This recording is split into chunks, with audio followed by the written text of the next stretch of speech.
உலகெங்கும் வாழும் அன்பு தமிழ் நெஞ்சங்களுக்கு வணக்கம். என்பிசி செய்தி மடல் வழங்கும் ஹாட் டாக் நிகழ்ச்சியில் உங்களை சந்திப்பதில் மிக்க மகிழ்ச்சி. ஒவ்வொரு வாரம் சனிக்கிழமை எப்பொழுது வரும் என்று நீங்கள் காத்திருக்கிறது எங்களுக்கு தெரிகிறது. தேவனுடைய வார்த்தையை வேதத்தின் அடிப்படையிலே உங்களுடைய கிறிஸ்தவ வாழ்க்கையில் விழிப்புணர்வை ஏற்படுத்த வேண்டும் என்று நமது நிகழ்ச்சி உலகளாவிய தமிழ் சொந்தங்கள் மத்தியிலே வழங்கிக் கொண்டிருப்பதிலே மகிழ்ச்சி அடைகிறோம். அன்பு நேயர்களே, இந்த நாளில் நமது கிறிஸ்தவ பிரியார் டாக்டர் பீட்டர் சாலமன் ஐயா அவர்களை சந்திக்கலாம். வாருங்கள் ஐயா. வணக்கம் ஐயா. வணக்கம். முதலாவது பிரபஞ்ச கலைமாமணி விருது உங்களுக்கு வழங்கியிருக்கிறாங்க. அதற்கு மிகுந்த மகிழ்ச்சியும் நன்றியும் தெரிவிச்சுக்கிறேன் ஐயா. நன்றி ஐயா. என்னுடைய முதல் கேள்வியே, எல்லா மதங்களும் பாவம் புண்ணியத்தை பற்றி ரொம்ப அப்படியே சத்தம் போடுறாங்க, அதை பற்றி விவரிக்கிறாங்க, ஓலமிடுறாங்க. என்ன காரணம் ஐயா? அதாவது பதறுதல் அப்படின்னா மேலையும் கீழையும் போய் வர மாதிரி ஆடிக்கொண்டே இருக்கிறது. அதாவது மனுஷனுடைய இருதயத்தில் பாவம் புண்ணியம் இந்த கருத்து எங்கே இருந்து வந்ததுன்னு தான் நீங்க கேட்குறீங்க. உலகத்தில் ஆயிரக்கணக்கான மதங்கள் இருக்கலாம், ஆனால் பதிவு செய்யப்பட்ட மதங்கள் 18. அந்த 18 மதங்களில் பிரபலமான மதங்கள் 3. இந்த 3 மதங்களில் இன்றைய சூழலில் இந்து மதம், கிறிஸ்தவ மதம், இஸ்லாமிய மதம், இது இந்த 18 மதங்கள்லையும் பிரபலமான 3 மதங்கள். அதாவது ஹிந்துயிசம், கிறிஸ்டியானிட்டி அண்ட் இஸ்லாம். எல்லா மதங்களுமே பாவம் புண்ணியத்தை குறித்து பேசுகிறது. இது ரொம்ப ஆச்சரியமான ஒரு விஷயம். பாவம் புண்ணியத்தை குறித்து எப்படி இவர்கள் பேசுகிறார்கள், எதை ஆதாரமாக வைத்து பேசுகிறார்கள், அல்லது இது ஒரு நிழல் போராட்டமா? இப்போ நிழல் என்றது உங்களுக்கு தெரியும், ஷேடோ. அதுகிட்ட யாராவது போராடலாமா? அது மாதிரி பாவம் புண்ணியம் என்ற இந்த கருத்துகள் ஒரு நிழலாட்டமான கருத்துகளாக மதங்களில் இருக்கிறது. நிஜம் என்ன என்ற ஒரு கேள்விக்கே மனுஷன் வரல இது வரைக்கும். அதனால நாம் பாவத்தை குறித்தும் புண்ணியத்தை குறித்தும் அல்லது பாவத்தை குறித்தும் மரணத்தை குறித்தும் நம்ம பேசுவதாக இருந்தால் ஒரு அடிப்படையான தன்மைக்கு வந்தால் தான் அதுக்கான பதில் நமக்கு கிடைக்கும். போறவங்க வரவங்க எல்லாம் பாவம் புண்ணியத்தை பற்றி பேசுகிறாங்க, படித்தவங்க படிக்காதவங்க பேசுகிறாங்க. எல்லா வளர்ச்சி அடைந்த நாடுகளில், அறிவு பெருத்த நாடுகள்லையும் பேசுகிறாங்க, வளர்ச்சி அடையாத அறிவு பெறாத ஏழை நாடுகள்லையும் பேசுகிறாங்க. இது ஒரு ரொம்ப சிந்தனைக்குரியது. இந்த நிகழ்ச்சியை கேட்டுக்கொண்டிருக்கிற நம்முடைய மக்கள் அவங்களுக்கு எல்லாமே தெரியும் அப்படின்ற ஒரு எண்ணத்தில் தான் இருக்காங்க. எனக்கு தெரியுமே பாவனா என்ன புண்ணியனா என்ன, அந்த மாதிரி ஒரு கருத்து மக்கள் மத்தியில் இருக்கு. ஆனால் பாவம் என்றால் என்ன அப்படின்னு ஒரு கேள்வி நீங்கள் கேட்டால் அதற்கு ஒரே ஒரு பதில் பைபிள் இருந்து தான் உங்களுக்கு கிடைக்கும். நீங்க இந்த பைபிளுக்கு வெளியே போய் பேசுறவங்க எல்லாம் பாவம் மரணம் அல்லது பாவம் புண்ணியம் இவையெல்லாம் அவங்களுக்கு ஒரு கலை சொல்லை போல, ஒரு கவிதையை போல, ஏதோ ஒரு பேச்சாக, அதாவது மத ஒழுக்கமாக இப்படியெல்லாம் அவர்கள் மத்தியிலே இருக்கிறது பொத்தாம் பொதுவாக பேசிக்கொண்டிருக்காங்க. இப்போ பாவம் என்ற சொல்லுக்கு அடுத்த ஒரு சொல் குற்றம், குற்றம் என்ற ஒரு சொல்லுக்கு அடுத்த ஒரு சொல் தவறு. இப்போ இந்த 3ம் வெவ்வேறு அடையாளங்களையும் அர்த்தங்களையும் உடையது. முதல்ல பாவம் என்பது நம்முடைய மனசாட்சி ஆத்மாவை சார்ந்தது. குற்றம் என்பது உடலை சார்ந்து தண்டனைக்குரியதாக இருக்கிறது. தவறு என்பது பிழை, ஆங்கிலத்தில் ஃபால்ட். அதனால இந்த சின், கில்ட், அப்புறம் ஃபால்ட், இந்த 3ஐயும் கூட நம்ம கவனிக்க வேண்டியது அவசியமா இருக்கு. உதாரணமா ஆவிக்குரிய பாவத்தை தேவன் ஒருவரே விசாரிக்க முடியும். சரீரத்துக்குரிய குற்றத்தை மனிதர்கள் விசாரிக்க முடியும்.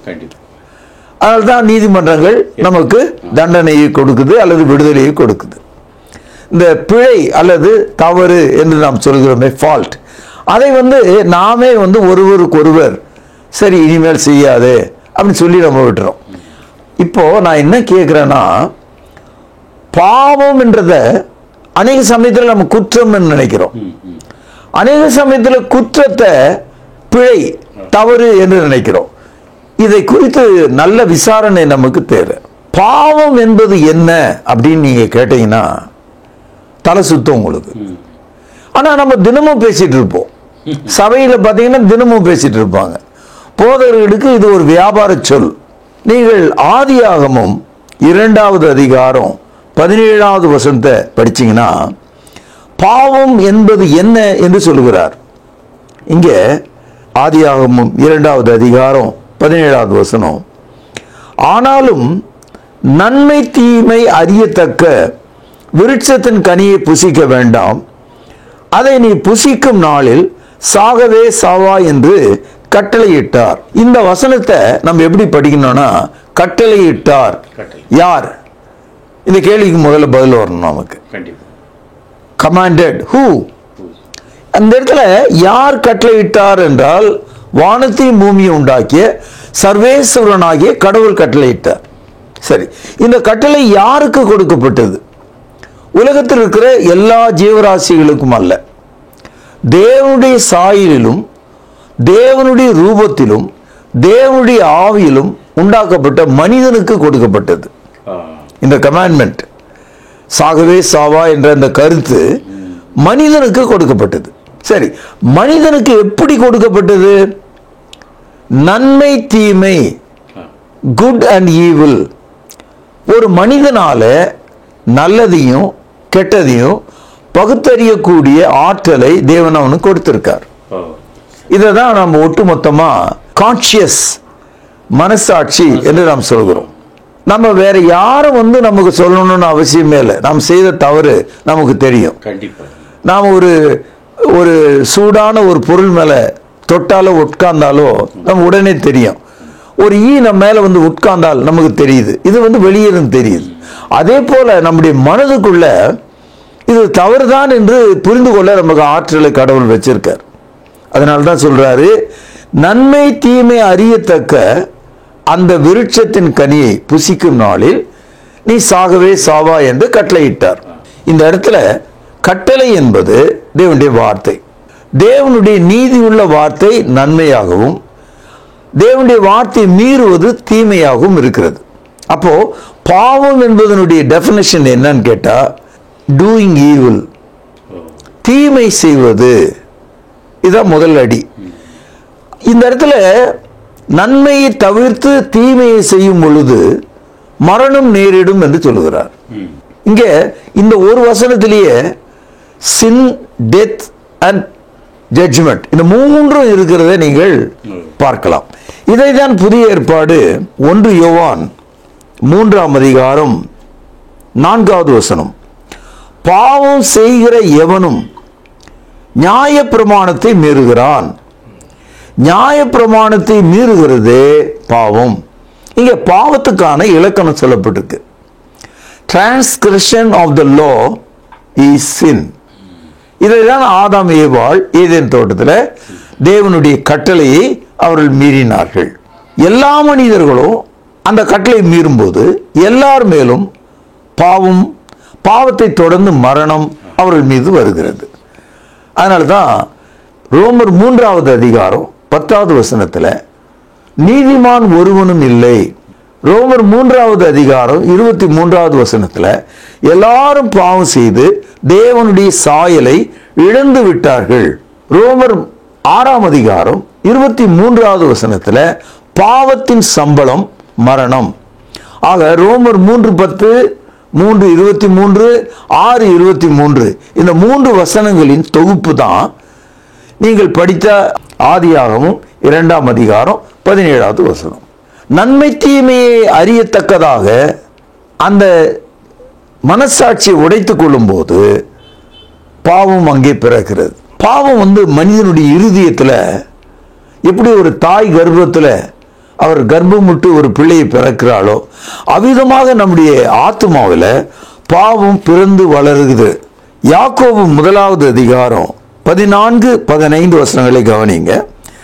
அவனவன் தன் தன் சுய இச்சையினாலே இழுக்கப்பட்டு சிக்குண்டு சோதிக்கப்படுகிறான். ஆதாமுக்கு இது பொருந்தும், நமக்கு இது பொருந்தும். பின்பு இச்சையானது கர்ப்பம் தரித்து மரணத்தை பிறப்பிக்கும். பாவம் பூரணமாகும் போது மரணத்தை பிறப்பிக்கும். எவ்வளவு தெளிவான பதில் பாருங்க. ஆக இந்த உலகத்தில் 18 மதங்கள், அதில் மிக தேறிய 3 மதங்கள். இந்த 3 மதங்களில் கிறிஸ்தவம் தான் இதை பற்றி தெளிவாக சொல்லுது, இலக்கணமாக போதிக்குது. பாவம் என்றால் என்ன என்பது நன்மை தீமையை, கடவுளுடைய வார்த்தையை மீறுவது. அப்படி மீறும் போது அதற்கு ஆதாரமாக நம்முடைய மனசாட்சி என்ன செய்கிறதா? இச்சையினால் இழுக்கப்பட்டு சிக்குண்டு சோதிக்கப்படும் போது நாம் அதிலே விழுந்து விடுகிறோம். இதுதான் இலக்கணம். அப்போ பாவம் மரணம் என்பதை எல்லா மதங்களும் நிழலாட்டமாக யாரோ யார்கிட்ட கற்றுக்கிட்டு போதிக்கிறது போல நம்ம எல்லா மதங்களிலும் போதிக்கிறத ரொம்ப பார்க்கிறோம். என்னிடத்துல ஒரு பெரிய போதகர் வந்தார். அவர் என்ன சொன்னாரு? நான் செய்யாத பாவமே கிடையாது அப்படின்னு எப்போதும் அவர் போதிக்கிறார். அதுக்கு அவர் ஒரு கம்பேரிஷன் கொடுக்கிறார், ஒரு உதாரணம். இந்த கடல் பாருங்க, அவ்வளவு பாவத்தை நான் செஞ்சிருக்கேன் அப்படின்னு சொன்னார்.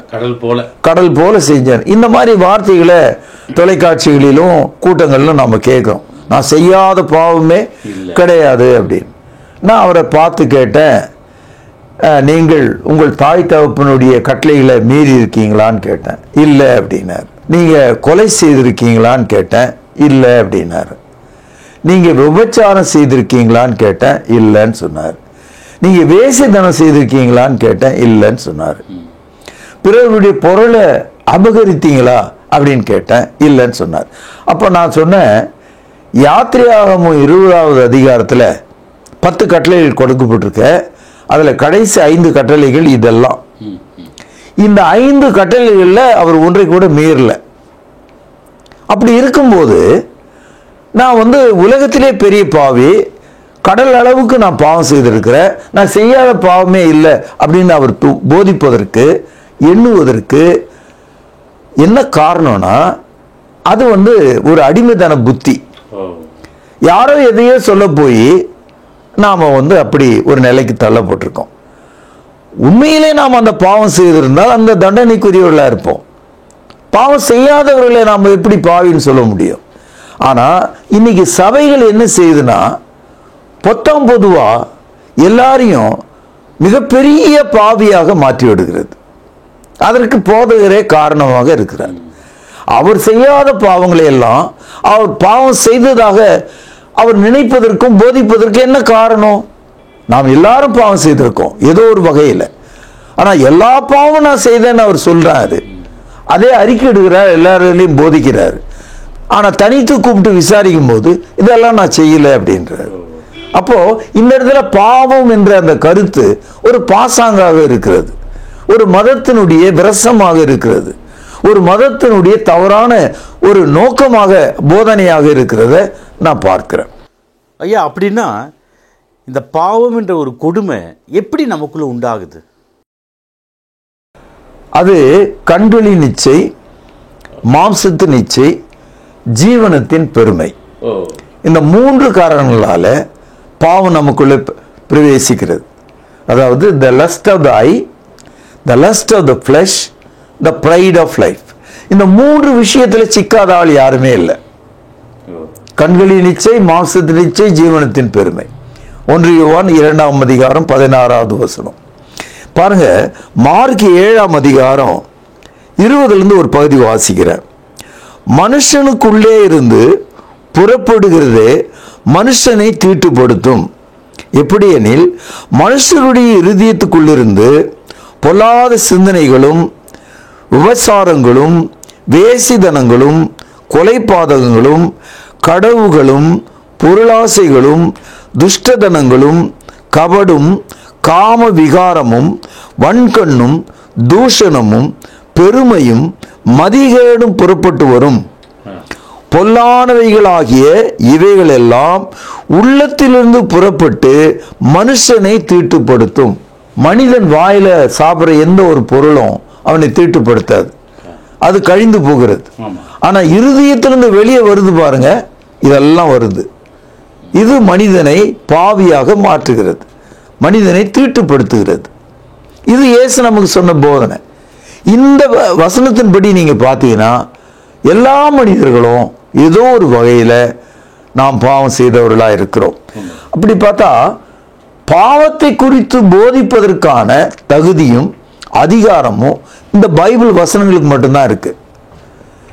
போற வரவாள்லாம் பாவம் புண்ணியத்தை பத்தி பேசிட்டு இருந்தா அது ஒரு டயலாகா தான் இருக்கும், ஒரு அதிகாரப்பூர்வமான கருத்தாக அது இருக்க முடியாது. எல்லா சமயங்களும் எல்லா மதங்களும் பாவத்தை குறித்து புண்ணியத்தை குறித்து பேசிக்கொண்டே தான் இருக்கு. ஆனால் எது பாவம் என்று அவர்களால் சொல்ல முடியாது, ஏன் பாவம் என்று அதை சொல்ல முடியாது, அதன் விளைவு என்ன என்றையும் அவர்களால் சொல்ல முடியாது. பைபிள்ல தான் நாம் இதை குறித்த பதிலை நாம பார்க்கிறோம். இன்னும் கொஞ்சம் விளக்கமா பவுலடியார் என்ன சொல்றாருன்னு நீங்க ஏற்கனவே ஒரு கேள்வி கேட்டீங்க. ரோமருக்கு எழுதிய நிருபம் 7வது அதிகாரம் 7வது வசனம். இது கிறிஸ்தவ கிறிஸ்தவர்களும் கவனிக்க வேண்டிய ஒரு வசனம் பாருங்க. ஆகையால் என்ன சொல்லுவோம்? நியாயப்பிரமாணம் பாவமோ? அல்லவே. பாவம் இன்னதென்று நியாயப்பிரமாணத்தினால் நான் அறிந்தேனே அன்றி மற்றபடி அறியவில்லை. இச்சையாதிருப்பாயாக என்று நியாயப்பிரமாணம் சொல்லாதிருந்தால் இச்சை பாவம் என்று நான் அறியாமல் இருந்திருப்பேனே. அதாவது பாவம் என்பதை நாம் புரிந்து கொள்வதற்கு தேவனுடைய வார்த்தையாகிய நியாயப்பிரமாணம் உதவி செய்கிறது. இப்போ கொலை செய்யாதிருப்பாயாக, கொலை செய்துட்ட ஒரு ஆளு அது தவறா சரியா அப்படின்றத இந்த வசனத்தை படிக்கும் போது அது குற்றம் என்று அவன் விளங்குறான். இச்சையாதிருப்பாயாக என்ற ஒரு சட்டத்தை அவன் பார்த்துட்ட பிறகு அவன் இச்சித்திருப்பானால் அவன் இச்சையின் கீழே பாவம் செய்திருக்கிறான். பவுலடியார் அதான் சொல்றார், எனக்கு இச்சை பாவம்னு தெரியாது ஆரம்பத்துல, ஆனால் இச்சையாதிருப்பாயாக என்று பிரமாணத்தை நான் படித்த போது நான் பாவி என்பதை புரிந்து கொண்டேன். ஆதாம் புரிந்து கொண்டான், எல்லாரும் நாம் புரிந்து கொள்ள வேண்டும். இன்னொரு வசனம் வாசிக்கிறோம் பாருங்க. ரோமருக்கு எழுதிய நிருபம் 7வது அதிகாரம் 11வது வசனம். பாவமானது கற்பனையினாலே சமயம் பெற்று என்னை வஞ்சித்து அதனால் என்னை கொன்றது. அதாவது sin taken an occasion and killed me என்றார். அதாவது எங்கேயோ ஒளிந்திருந்த அந்த பாவம் நேரம் பார்த்து என்ன போடுவேன்னு போட்டுடுது, என்னை சாகடிச்சிடுச்சு. அப்போ ஆதாம் ஏவாளுடைய வாழ்க்கையை நம்ம கவனிச்சோம்னா பாவம் செய்வதற்கான ஒரு மனநிலை அவர்களுக்கு இருந்தது. ஆனால் எப்பொழுது செய்தார்களோ அப்பொழுது அவர்கள் கொல்லப்பட்டார்கள். நாம் எல்லாரும் பாவம் செய்வதற்கான மனநிலை உடையவர்கள். அதில் துணிந்து இறங்கும் போது நாம் அதில் சிக்கிக் கொள்கிறோம். இன்னும் கொஞ்சம் பாருங்கள், ரோமர் 7:15. எப்படி எனில் நான் செய்கிறது எனக்கே சம்மதி இல்லை, நான் விரும்புகிறதை செய்யாமல் நான் வெறுக்கிறதையே செய்கிறேன். 17ஆம் வசனம். ஆதலால் நான் அல்ல, எனக்குள் வாசமாயிருக்கிற பாவமே அப்படி செய்கிறது. இப்போ பாவம் எனக்குள்ளே வந்து விட்டால் தொடர்ந்து அதை செய்ய முடியாக என்னை ஊக்குவிக்கிறது. ஒரு முறை பாவம் செய்துவிட்ட மனிதன் வாழ்நாள் முழுவதும் பாவத்திலே மூழ்கி அந்த மூட்டையின் மேல மூட்டையாக, கட்டின் மேல கட்டாக வாழ்க்கை முழுவதும் அவன் பாவத்துக்குரியவனாக இருக்கிறான். ஒரு ஆள் காட்டில் போயிட்டு இருந்தார். திடீர்னு ஒரு புலியை அவன் எதிர்கொள்ள வேண்டியதாச்சு. புலி அவனை பார்த்து பாயுது. இந்த மனிதன் உயிர் பிழைக்கத்தக்கதாக எதிரில் ஒரு மரத்து மேலே ஏறிட்டார். ஆனா அவருக்கு தெரியாது புலி பின்னால ஏறி வரும்.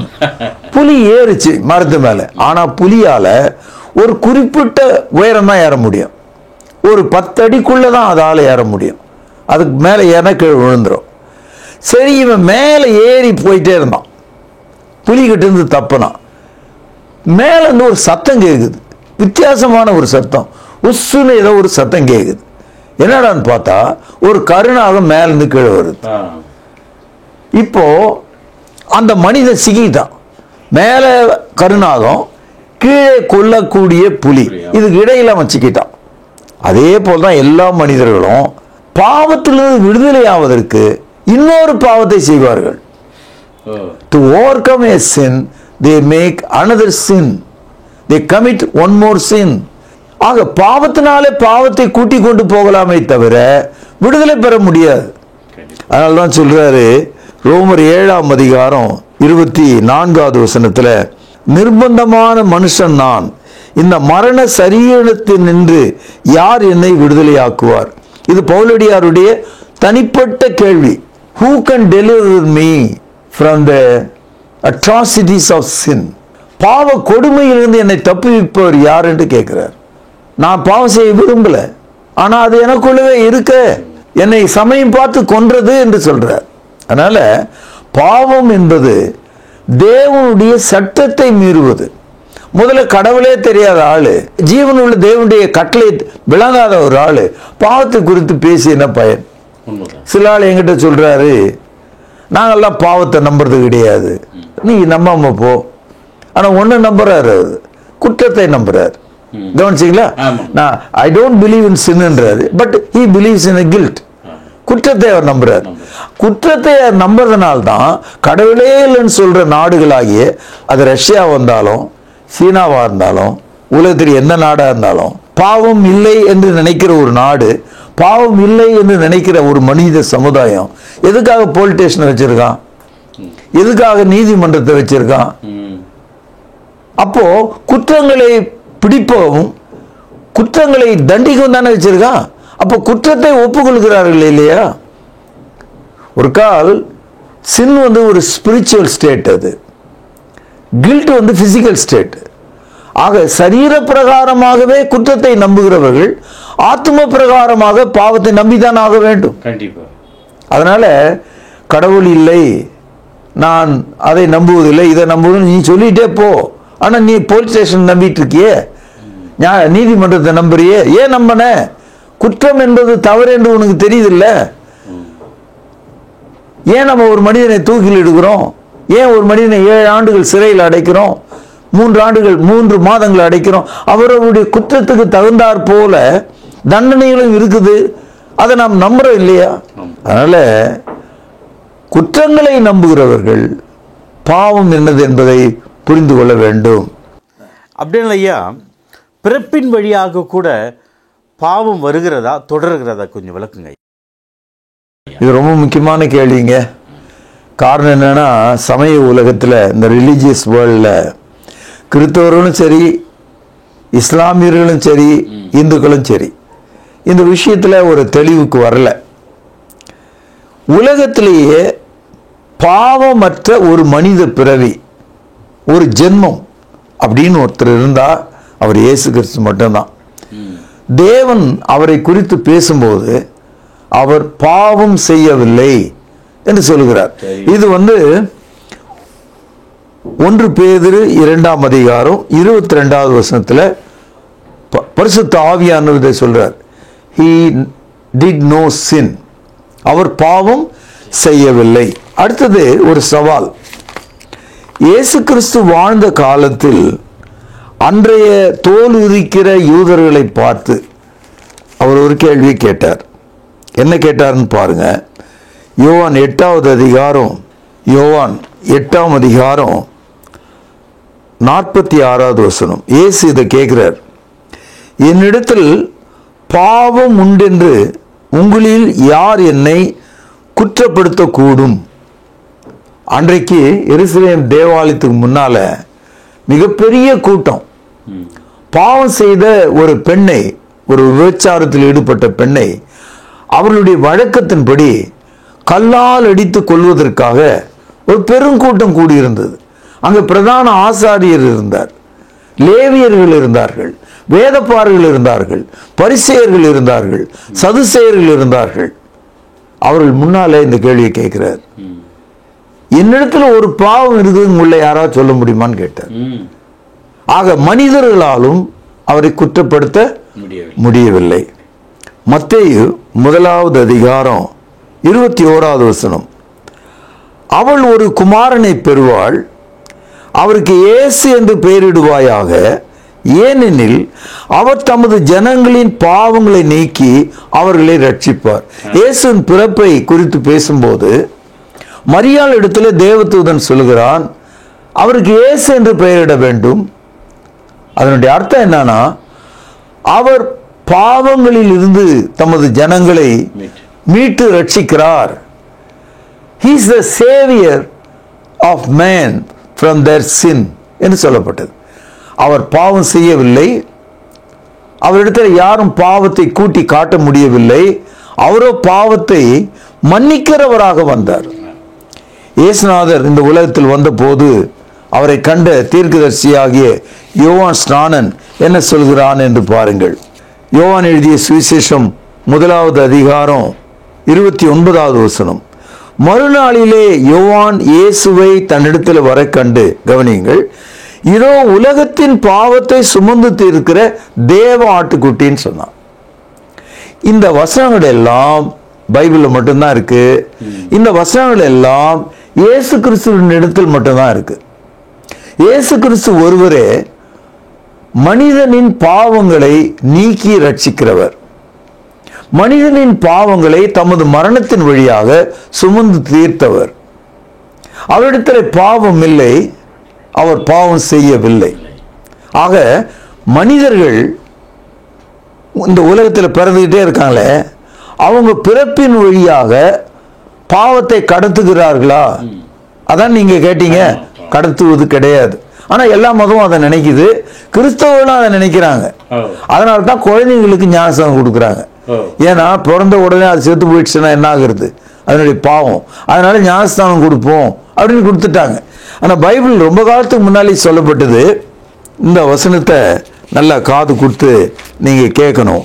எசேக்கியேல் 18வது அதிகாரம் ஒரு அழகான ஊமை சொல்லப்பட்டது. அப்பா என்ன செய்தாரு? ஒரு கொத்து நல்ல பச்சையான திராட்சை காயை கொண்டு வந்தார். வாயில ஒண்ணு வச்சு கடிச்சார் பாருங்க, முகம் கோணிச்சு, அவ்வளோ புளிப்பு. அப்பா வாய் புளிச்சா பையன் வாய் புளிக்குமா என்ன? கடிச்சது அப்பா தானே. மகன் கடிச்சா அப்பா வாய் கோணுமா? கோணாது. அப்போ திராட்சை காயை யார் கடிச்சானோ அவனுக்கு தான் வாய் புளிக்கும். அது போல என்ன சொல்றாரு? எசேக்கியேல் 18வது அதிகாரம் 2வது வசனம். இது பழைய ஏற்பாட்டில் 979வது பக்கம். பிதாக்கள் திராட்சை காய்களை தின்றார்கள், பிள்ளைகளின் பற்கள் கூசி போயின என்னும் பழமொழியை நீங்கள் இஸ்ரவேல் தேசத்தை குறித்து சொல்கிறது என்ன? இந்த பழமொழியை நீங்க சொல்லிட்டு இருக்கிறீங்களே, அப்பா கடிச்சதுனால பிள்ளைக்கு வாய் புளிக்குதுன்னு. இது ஒரு பழமொழி, இதை ஏன் நீங்க சொல்றீங்க? அது உண்மை இல்லை, அது ஆதாரமற்றது ஒன்று என்று கடவுள் சொல்றார். அது போல 4ஆம் வசனம் பாருங்கள். இதோ எல்லா ஆத்துமாக்களும் என்னுடையவைகள், தகப்பனின் ஆத்துமா எப்படியோ அப்படியே மகனின் ஆத்துமாவும் என்னுடையது. பாவம் செய்கிற ஆத்துமாவே சாகும். திராட்சை காயை கடித்தவனுடைய வாய் புளிக்கிறது, கடிக்காதவனுடைய வாய் புளிக்காது. அதுபோல பாவம் செய்தவனுடைய ஆத்துமா தான் சாகுமே தவிர பாவம் செய்யாதவனுடைய ஆத்துமா சாகாது. ஆக அப்பாவுடைய ஆத்துமா சாகிறதுனால பிள்ளையின் ஆத்துமா சாக வேண்டியதில்லை, பிள்ளையின் ஆத்துமா சாகிறதுனால தகப்பனுடைய ஆத்துமா சாக வேண்டியதில்லை. He who commits sin, his soul shall surely die. யார் பாவம் செய்கிறானோ அவனுடைய ஆத்துமா சாகும். இதே கருத்து எசேக்கியேல் 18ஆம் அதிகாரம் 20வது வசனத்தில், பாவம் செய்கிற ஆத்துமாவை சாகும். குமாரன் தகப்பனுடைய அக்கிரமத்தை சுமப்பதும் இல்லை, தகப்பன் குமாரனுடைய அக்கிரமத்தை சுமப்பதும் இல்லை. நீதிமானுடைய நீதி அவன் மேல் தான் இருக்கும், துன்மார்க்கனுடைய துன்மார்க்கம் அவன் மேல் தான் இருக்கும். இதுதான் பைபிள் இருக்கிற கொள்கை. அதனால பாவம் என்பது ஒருவரிடத்திலிருந்து இன்னொருவருக்கு நாம் கடத்துவது கிடையாது. பிறப்பினாலே நாம் பாவத்தை பெறுவதில்லை. அது மாதிரி நினைக்கிறாங்க, எல்லா மதங்களும் நினைக்கிறாங்க, கிறிஸ்தவர்களும் நினைக்கிறாங்க. ஆனா அப்படி இல்லை. இப்போ வீட்டில் பிறக்கிற எல்லா குழந்தையும் நன்மை தீமை தெரிந்து நன்மைக்கு பதிலாக தீமை என்னைக்கு அது செய்கிறதோ அது வரைக்கும் அதனுடைய ஆத்மா வாழ்ந்து கொண்டிருக்கிறது, அது பாவம் செய்யல. எப்பொழுது முதல் பாவம் செய்தனா, நன்மை ஒன்றை தெரிந்து அதை தீமையாக மாற்றும் போது அப்பொழுது அவருடைய ஆத்மா செத்து போகுது. ஐயா, இன்றைய நமது நேர்காணலில் பாவத்தை பற்றியும் மரணத்தை பற்றியும் ரொம்ப விவரமாக சொன்னீங்க. நான் மட்டுமில்லை, உலகளாவிய தமிழ் சொந்தங்களும் அதிகம் புரிஞ்சிருப்பாங்க. மிக்க நன்றிங்க ஐயா. நன்றி. நேயர்களே, மீண்டும் ஒரு ஹாட் டாக் நிகழ்ச்சியில் சந்திக்கும் வரை உங்களிடமிருந்து விடைபெறுவது உங்கள் அன்பு அறிவிப்பாளன் சார்லஸ் எஸ் குலசேகரன். நன்றி, வணக்கம். தொடர்பு கொள்ள வேண்டிய முகவரி: திருமறை நேரம், 58 சர்ச் தெரு, குமரன் நகர், சென்னை 6,82,000. தொலைபேசி எண் 044255008882. செல்போன் 938550